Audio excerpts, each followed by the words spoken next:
መቼ ነው ሀገር የምትሄጂው? መቼ ነው እያላችሁ ለምትጠይቁኝ፣ አሰላሙ አለይኩም ወራህመቱላሂ ወበረካቱሁ። ውድ ነው የተከበራችሁ የዘይና ቤተሰቦች እንደምናችሁ፣ ሰላም ናችሁ? አልሐምዱሊላህ ከኔ ሁሉ ሰላም። እንዲሁም ክርስቲያን ወገኖች ሰላም ብያለሁ። እንግዲህ ሀገራችን እየጎበኛችሁ እንግዲህ አዳምጡኝ ማለት ነው።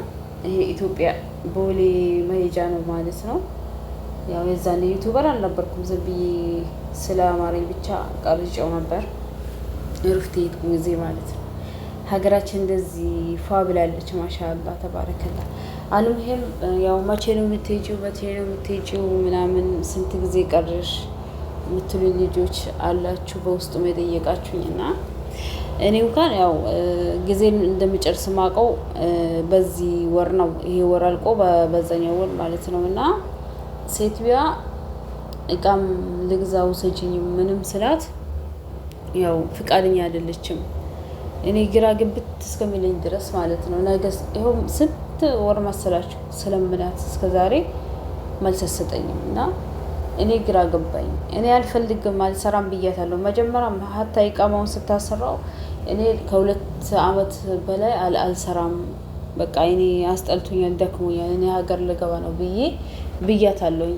በዛ መሀል ሀገር ሄጄ እንኳን መጥቻለሁ ማለት ነው እረፍት እና ጎረቤት ረብሻ አለ እንትን ቤት ምናምን እያሳደሱ ስለሆነ የትም ሄዶ ሪከርድ ማድረግ አይቻልም። እና ታገሱኝ፣ ያው ቅርታ ለድምፁ ማለት ነው። ረብሻል አይ ነው። እና ውሰጂኝ ስላትም ምንም ፍቃደኛ አይደለችም። ግራ ግብታ አለኝ። በቃ ምንም ማድረጋችንም ከነሱ ጋር ቁጭ ብላችሁ አትካሰሱ፣ አትጋፈጡ፣ አትሳደቡ፣ አትደባደቡ። እንግዲህ የሰው ቤት ነው። በጣም ሁሉ ነገር ማታገስ፣ ሁሌ ታገሳችሁ ያው መጨረሻ የሚያቅታችሁ ጊዜ የለም። እኔ ከዚህ ሴትዮ ወላሂ እኔ ብዙ አረብ አይቻለሁ።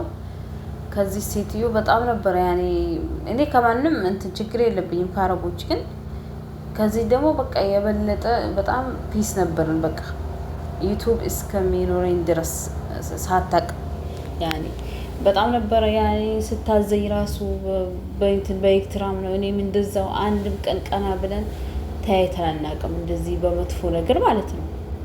እና በጣም ነበር እንትን እሷ ምስጢሯን ትነግረኛለች። እኔ ግን ምስጢር አልነግራትም፣ ግን የለም አንዳንድ ነገር በቃ አብረን ነው የምንሳስቀው ሁላ ማለት ነው። እና ያን ያክል ነበረች። ግን አሁን ይሄ ዩቱብ እንዳለኝ ካወቀችው በኋላ በጣም ነው የተቀየረችው። በጣም ኮምፕሊትሊ በቃ ለኔ ያላት አመለካከት ያኔ ስራ እንደማልሰራ ነው የምታስበው ማለት ነው። እኔ እንጃ እንዴት እንደሆነ አላውቅም። ያው ሀገርም ሄዳለሁ ብያት የለ አስታወስኳት በመሀልም። እኔ አሁን እንትኔ እያለቀ ነው ሀገር ልሄድ ነው ምናምን ብያት ነበር። የቃል ግዛ በቃ ሁሌም የቃል ግዛ የሆነ የቃል ግዛ ካልኳት ሰጂኝ ካልኳት የሆነ ሀገር መሄድ ነው ይመስላት። እኔ ከሷ ጋር አብራት አልበሰብስ እንግዲህ ግዴታ እኮ እኔ ልሰራ ነው። ሰርቼ ወደ ያኔ ጊዜ ሲያልቅ ወደ ሀገሬ መመለስ አይቀርም። ይሄ ግልጽ ነው። ግን እነሱ ያኔ ስራቸውን እንጂ የእናንተን መጎዳት የእናንተን ቤተሰብ አቶ መኖር ልጅን አለማሳደግ ልጅን አለመውለድ ምናምን አያሳስባቸውም። ያው እድሜ ልካቸውን ብታገለግሉ ችግር የለባቸውም። ግን እነሱን ሳይሆን መስማት ያለብን እኛ የራሳችን ውሳኔ መወሰን አለብን። እኔ ከአሁን በኋላ 10 አመት በሰራ ራሱ አልጠግብም አውቃለሁኝ። ምክንያቱም በቃ ዱንያ ነው፣ ዱንያ አያጠግብም።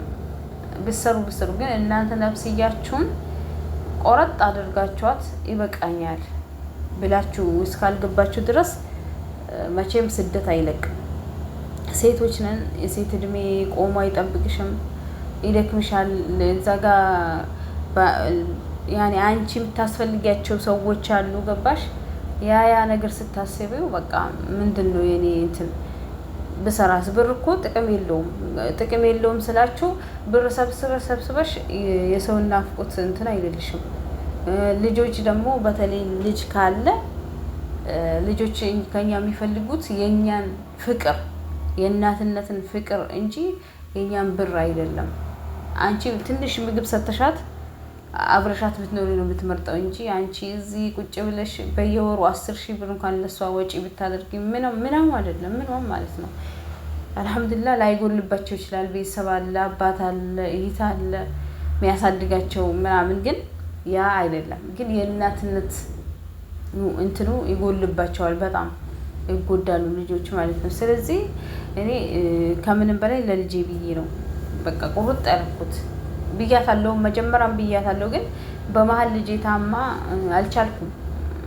እኔ አንድ ላይ አጠቃልዬ ልገባ ነበረ፣ ግን በመሀል ደግሞ ሁሌ ትታመም ነበር ልጅቷ ማለት ነው። በቃ እኔ ግራ ገባኝ። የሆነ ነገር ብትሆን በቃ እኔ እንትን አይደለም አልኩኝ። ሆስፒታል ይወስዷታል። ማንም እኮ እንትን በሷ እንትን ወደኋላ ቢሉ አይደለም፣ ግን በቃ አልቻልኩም። የእናት እንጀት ሆኖብኝ ሄድኩኝ። አሳደስቼ በ3 ወሩ ማለት ነው። ባሳደስኩ በ3 ወሬ ሄድኩኝ ኢትዮጵያ ማለት ነው። አይቻት ትልቅ ሆስፒታል ወስጃት ምናምን ቼክ አስደርጋት ምናምን አልሐምዱሊላህ አሁን ሰላም ነች አሉ። ያው የሳምባ ምች ነገር ምናምን ነበር እንትን ያላት እና ለዛ ብዬ ነው እኔ የሄድኩት እንጂ አጠቃላይ ልሄድ ነበር። ማመላለስ አልፈልጉም። በጣም የሚያስጠላኝ ማመላለስ ማለት ነውና ነፍስያችሁን ቆረጥ ካላደረጋችኋት አደብ እንትን አድርግ ካላላችሁ ማለት ነው እዚህ ሀገር ተበሰብሳላችሁ ማለት ነው። ተሰሩታላችሁ። ያው እንደምታውቁት ነው። ለአንድ በኩል ሲሰራ ለአንድ በኩል ይጎላል። ይሄ በቃ ቃላዳው በጣም ነው የሚከፈተው ማለት ነው። ስለዚህ አጠቃሉ አገር ገብቶ የሆነውን መጋፈጥ ያለውን ነገር መጋፈጥ ይሻላል እንደኔ ማለት ነው። ብራቸው ያታባክኑ ያዙ። ብር አስፈላጊ ነው። እዚህ ኖረሽ ስትሄጂ የተወሰነ የሆነ በእጅሽ የሆነ መንቀሳቀሻ ነገር ቢያንስ እንኳን ሌላ ብር ባይኖር ልትንቀሳቀሽበት የሚኖርሽ ብር ሊኖርሽ ይገባል። አታባክኑ። በቃ ሰውንም ስትረዱ ምናምን በልክ አድርጉት ማለት ነው። ያው ይቆጫቸዋል፣ በኋላ ይቆጫቸዋል። ሀገር ልትገቡ ስትሉ ከሆነ ወይ ከሰዎቹ ሳትስማሙ ስትቀሩ ትኬት የሚቆርጡላ እኮ አሉ። እናንተ ከጠሏችሁ ወዳው ትኬት ቆርጠው የሚያሳፍሩ አረቦች አሉ። በጣም አንዳንድ አረቦች አረመኔነት ብቻ አይገልጻቸውም። በጣም ከባዶች አሉ። በነፃ የሚያሰሩ አሉ። ያለምንም ደሞዝ ክፍያ ያኔ በነፃ አሰርተው ወደ ሀገር የሚሸኙ አረቦች አሉ። በጣም ከባድ እንትን ግፍ የሚያደርሱ አረቦች አሉና ይሄን እያሰባችሁ እናንተ ሳንቲባችሁን ሴቭ አድርጉ።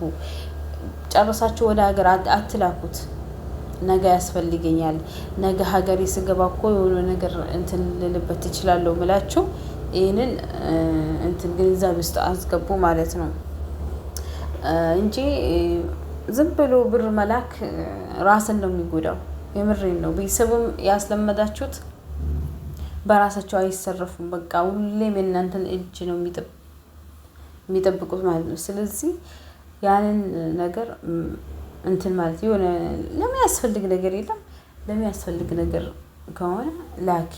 አለዛ ግን ዝም ብለሽ ብርሽን እያወጣሽ አትበትኝ። ነገ አገር ስትገቢ ምቆጭሻል። ልግባም ብለሽ ስታስቢ ወይኔ ደግሜ ልስራ እንዲህ ሰው እኮ አሁን ወደው እኮ አይደለም ስደትን መርጦ ወይ ደግሞ ስደትን ብዙ አመት የሚቆየው። በቃ አሁን ዛሬ ይሄንን ባሟላ ይሄንን እንትን ብለ ይሄንን በቃ አረክሽ እኮ ግን አይሙላም።